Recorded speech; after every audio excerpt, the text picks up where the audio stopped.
उनके लिए कोई उन्होंने स्कीम जो है निकाली, जो मैंने अभी जस्ट किसी सोशल मीडिया पे या किसी प्रिंट मीडिया में मैंने पढ़ा।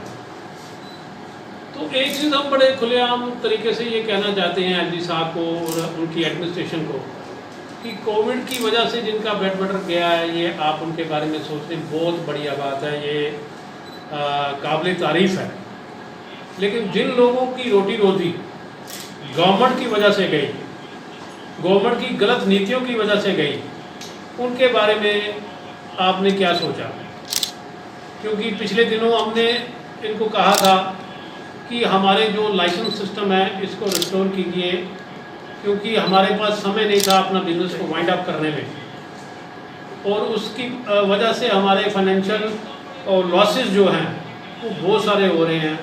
बैंक जो हैं लोगों के पीछे पड़े हैं, तो लिहाजा उनके बारे में सोचना चाहिए। जो हमारी 208 फैमिलीज़ हैं, यानी कि 208 लाइसेंसी हैं जिनके साथ कनेक्टेड जो डायरेक्टली इनडायरेक्टली लोग हैं, वो करीबन 10,000 से अबव हो रहे हैं, 20 के करीब जा रहे हैं। तो हर आदमी परेशान है। तो एक ये प्रेस कॉन्फ्रेंस करने का आज एक ये था कि एक आप सुन रहे हैं कि आए दिनों जो बाहर की शराब है वो धड़ल्ले से यहाँ बिक रही। तो मैं आपको ये याद दिलाना चाहता हूँ और गवर्नमेंट को भी याद दिलाना चाहता हूँ कि पिछले वर्ष जब ये कोविड आया तो उस वक्त के ऑफिसर जो थे, मैंने पहले भी अपने एक इंटरव्यू में कहा है कि वो इतना अपने आप को इतनी हाइप क्रिएट कर रहे थे कि जो कर रहा हूँ मैं ठीक कर रहा हूँ, लेकिन वो गवर्नमेंट की आंखों में भी धूल झोंक रहे थे और लोगों की आंखों में भी धूल झोंक रहे थे। और इतनी धड़ल्ले से शराब उस वक्त पंजाब की बिकी। और मैंने पिछले इंटरव्यू में भी कहा और हम सब ने ये इसको अप्रिशिएट भी किया, जो हमारी पुलिस है जो इसके लिए काम कर रही है।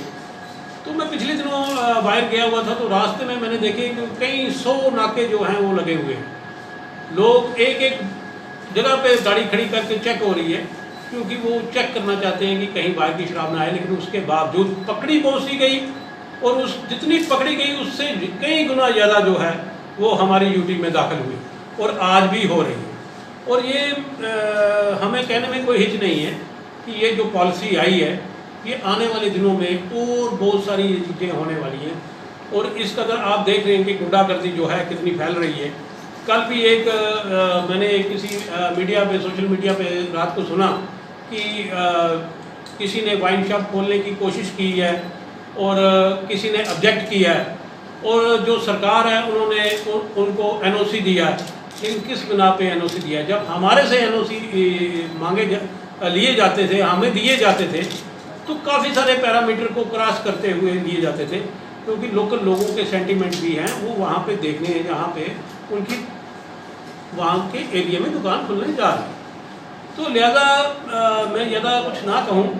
एक तो मैं हमारी ये गुहार है कि हमारे जो लाइसेंस हैं वो रिस्टोर किए जाएं, और या नहीं तो कोई ना कोई जो रिहैबिलिटेट करने की कोई पॉलिसी हमारे लिए लाई जाए, ताकि हमारे ऊपर जो कर्ज हैं, हमारे बच्चे पढ़े लिखे हैं और जो कि काफ़ी हाई क्वालिफिकेशन जो है उनके पास है, तो ये गवर्नमेंट ये चीज़ें नहीं करनी चाहिए उसको कि एक आदमी को अनएम्प्लॉयमेंट जो है वो बढ़ी है, इससे कम नहीं हुई। आपने किसी को एम्प्लॉयमेंट नहीं दी।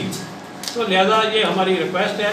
आगे आपको दिग्विजय जी पूरे विस्तार से बताएंगे कि क्या है ये। कभी बेड सोने के अलावा खेल का मैदान होता है,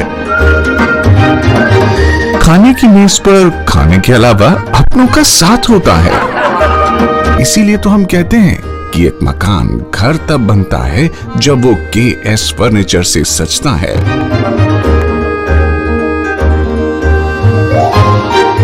रिश्तों की मिठास का एहसास KS फर्नीचर के साथ।